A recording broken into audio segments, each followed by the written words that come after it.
Portions of Highway 14 in Janesville are closed tonight as work continues along the interstate. Well, for those who rely on taking I-3990 each day, the project is impossible to ignore. Rock County reporter Adam Duxter explains.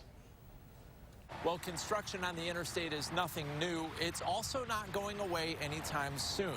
While the DOT says they're doing their best to keep everything on track, those who rely on the interstate for day-to-day travel say they're learning to make the best of it. As work continues along the interstate, so does work at Van Galder Bus Company. We have daily scheduled buses between Madison, Janesville, Beloit, and Chicago. General Manager Al Fugate says in this business, it's about getting people where they need to go when they need to get there.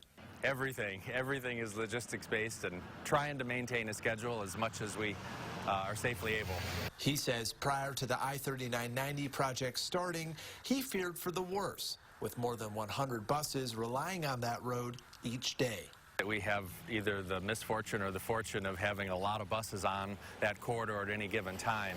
So there's a lot of communication going on between the drivers themselves and between the drivers and dispatch. But as the project continues, both he and the DOT say things have been going about as smooth as they possibly can, with major projects like a new bridge over highways 26 and 14 happening now.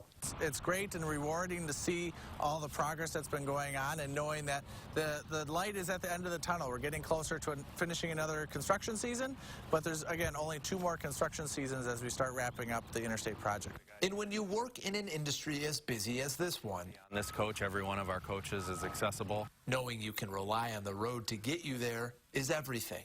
We can't just pull over and wait for the traffic to pass. We've got to maintain the schedules the best we can. Both the DOT and the bus company say they've got at least one thing in common, and that's that they're excited for what's to come when this project is done. In Janesville, Adam Duxter, News 3 Now. In November, work along the interstate will stop for the winter season. And then after that, the DOT says they're on schedule to complete the work in 2021.